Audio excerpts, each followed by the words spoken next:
ఇక వికారాబాద్ జిల్లా యాచారంలో ఒళ్ళు గగురు పొడిచే ఘటన వెలుగు చూసింది.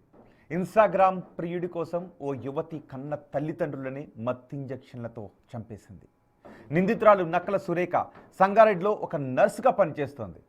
వేరే కులానికి చెందిన యువకుడితో పెళ్లికి తల్లిదండ్రులు దశరథ్ లక్ష్మి నిరాకరించడంతో ఇంత ఘాతుకాన్ని కొడిగట్టింది ఇప్పుడు మీరు బిగ్ టీవీ స్క్రీన్ పైన చూస్తున్న ఈ కూతురు.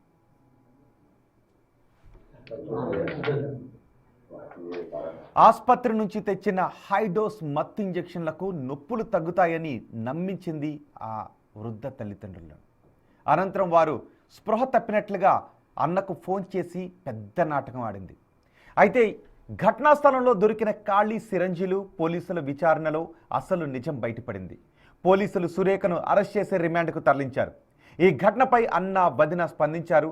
తమకు మత్తు ఇంజెక్షన్లు ఇచ్చిందని తెలియదు అంటున్నారు. సురేఖ ప్రియుడిని కూడా అరెస్ట్ చేయాలంటున్నారు. పూర్తి సమాచారం మా ప్రతినిధి సాగర్ అందిస్తారు. ప్రతి ఇంట్లో ఆడపిల్ల ఉండాలంటారు, కానీ ఈరోజు ఆ ఇంటికి ఆ ఆడపిల్లే యమపాశంగా మారింది. ప్రియుడి కోసం కన్న తల్లిదండ్రులనే అత్యంత దారుణంగా హత్య చేసినటువంటి ఉదంతం తాజాగా వెలుగులోకి వచ్చింది. వికారాబాద్ జిల్లా యాచారం గ్రామ పరిధిలో జరిగిన ఘటన ఒక్కసారిగా రాష్ట్ర వ్యాప్తంగా కలకలం రేపుతుంది. చదువులు చదివించినటువంటి తల్లిదండ్రులకు అదే అతి తెలివితో మత్తు ఇంజెక్షన్లు ఇచ్చి మట్టుబెట్టింది. ప్రస్తుతం మనం అదే యాచారం గ్రామంలో ఉన్నాం. ఆ గ్రామంలో కూడా ఒక్కసారిగా విషాద ఛాయలనుకున్నాయి.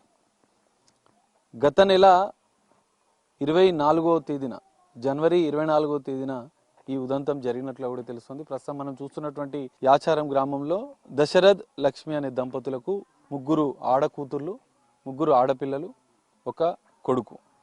సో ఇద్దరు కూతుర్లను పెళ్లి చేసి అత్తారింటికి పంపించారు. చిన్న కూతురు గారాల పట్టి అని ఉన్నత చదువులు చదివించారు, బిఎస్సి నర్సింగ్ చేపించారు. అనంతరం ఆమె నర్సింగ్గా ఉద్యోగం కూడా చేస్తుంది. అదే నర్సింగ్ తెలివిని ఉపయోగించింది ఇన్స్టాగ్రామ్లో పరిచయమైన యువకుడి కోసం.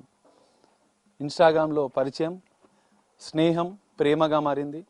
సో ఆ యువకుడి కోసం తల్లిదండ్రులనే నర్సింగ్ విద్య నేర్చుకున్నటువంటి ఆ కూతురు సురేఖ ఇద్దరికి ఇదే ఇంట్లో, మనం చూస్తున్నటువంటి ఇదే ఇంట్లో మత్తు ఇంజెక్షన్లు ఇచ్చి మట్టు పెట్టింది. ఎంత దారుణమైన ఘటన. సో వాళ్ళ అన్న ఉన్నాడు, సురేఖ అన్న, ముగ్గురు కూతుర్లు అయితే ఒక కొడుకు. స్థానికంగా బాటారం గ్రామంలో బట్టల షాప్ నిర్వహిస్తున్నాడు. ఒకసారి మాట్లాడదాం, కొంచెం జరగదు అని. సార్ చెప్పండి, అసలు ఆ రోజు మీకు ఫస్ట్ ఎవరు ఫోన్ చేశారు, అసలు ఏం జరిగింది? మా నాన్న ఫోన్తో కాల్ వచ్చింది, చెల్లి చేసింది. ఓకే. చెల్లి చేస్తే ఏమైందిరా అంటే ఏం లే, అది స్కూల్ తప్పి పడిపోయారన్నా, నీ తొందర రావా అంటే సరే వస్తా, ఏమని చెప్పి నార్మల్గానే అన్న. నార్మల్ అని కడుపు నొప్పి లేచింది, వస్తున్నా లేరా అంటే అలా ఏం కాలేదన్నా, తొందర ఇద్దరు పడిపోయారన్నా అని లోపల వచ్చేసిన. 11 అంటే అదే టోన్తో చెప్పిందా? మీకు ఏమైనా డౌట్ వచ్చిందా చెప్పేటప్పుడు? ఏం డౌట్ రాలేదు. అంటే రెగ్యులర్గా ఇలా మాట్లాడి స్కూల్ సరిపోయిందా, తొందరగా రా అని చెప్పింది. అంతే, వచ్చేసిన అంతే. వచ్చే లోపల 2 డెడ్ బాల్ ఉన్నాయి. అంటే మీరు ఇంటికి వచ్చేసరికి చనిపోయి ఇద్దరు చనిపోయి. అప్పుడు ఏమని చెప్పింది మీ చెల్లి? అసలు ఎట్లా పరిస్థితి ఎట్లా ఉండే ఇంట్లో? ఫస్ట్ నాన్న పడిపోయిండు, చూసి అమ్మ పడిపోయింది అని చెప్పింది, అంతే తప్ప వేరే ఏం చెప్పలేదు. తర్వాత ఏం చేశారు మీరు? అంటే ఏం చేయలే, కాక వాళ్ళందరూ వచ్చి ఇక్కడ పండబెట్టిర్రు, అందరం మెరుచుకుంటున్నాం. అంటే మా చెల్లి మీద ఎలాంటి డౌట్ లేకుండా మాకు, ఇట్లా లవర్ అని తెలియదు మాకు, ఇట్లా ఇంజెక్షన్ ఇస్తాను కూడా డౌట్ లేకుండా. ఎందుకంటే ఇన్స్టాగ్రామ్లో పరిచయమైన ఒక వ్యక్తి కోసం, ఒక ప్రియుడి కోసమే తల్లిదండ్రులను హత్య చేసిందని పోలీసులు చెప్తున్నారు. మీకు ఆ విషయం ముందే ఏమన్నా తెలుసా? ప్రేమ వ్యవహారం కానీ ఇవంతా? నాకు అలాంటి ఏం తెలియదు. ఇన్స్టాగ్రామ్ అనేది నిన్నటి నుంచే వైరల్ అవుతుంది అంతే. ఇప్పటివరకు పోలీసులు కూడా నాకైతే ఇన్ఫర్మేషన్ ఏమి ఇవ్వలేదు, ఇట్లా అయ్యింది ఇట్లా ఏం చెప్పట్లేదు. లవర్స్ ఉంటే లవర్స్ పేరు అన్న బయట పెట్టవచ్చు కదా, లవర్ కోసమే చంపిందని బయట పెట్టాలి కదా, అది కూడా పెడతలేరు వాళ్ళు. మరి వీళ్ళు ఏమన్నా చేసిర్రు అర్థం కావట్లేదు. అంటే ఈ అమ్మా నాన్న వాళ్ళకి కానీ, లేకపోతే అన్నగా మీకు కానీ, అన్న నేను ఒకరిని ప్రేమిస్తున్నాను లేకపోతే పెళ్లి చేసుకోవాలనుకుంటున్నానని ఇంట్లో వాళ్ళకి ఏమైనా చెప్పిందా? ఆ విషయంలో ఒప్పుకోకపోవడం వల్లనే ఇది జరిగిందని కొంత అంటున్నారు. అది అలాంటి ఇప్పటి వరకు అయితే ఏం రాలేదు సార్. అంటే మీ చెల్లి సురేఖ ఎవరైనా లవ్ చేసినట్టు ఏమన్నా తెలియదు. మీ అమ్మ నాన్న వాళ్ళకు కూడా మన అమ్మ నాన్న కూడా తెలియదు. తెలిస్తే మా ఇంట్లో చెప్పుకుంటాం, అందరం చెప్పుకుంటాం. అవును, కొడుకుగా మీకు కూడా షేర్ చేస్తుండే చేస్తుండే. ఆమె వచ్చింది తెలియదు నాకు, ఇంటికి వచ్చిందే తెలియదా? ఇంటికి వచ్చింది తెలియదు. నార్మల్గా ఇట్లా వస్తుంది అలా వెళ్ళిపోతుండే. అసలు ఎక్కడ ఏం జాబ్ చేస్తుంది మీ చెల్లి? నర్సింగ్ చేస్తుంది సార్, హాస్పిటల్ అంతా నాకు ఐడియా వస్తుంది సార్. ఓకే, ఇది శాస్త్ర. Okay okay. అసలు మీరు ఏమనుకుంటున్నారు మరి? ఎందుకంటే మీ చెల్లి కన్న తల్లిదండ్రులనే మత్తు ఇంజెక్షన్లు ఇచ్చి ఎందుకు చంపాలనుకుంది అంటే మీరేం చెప్తారు?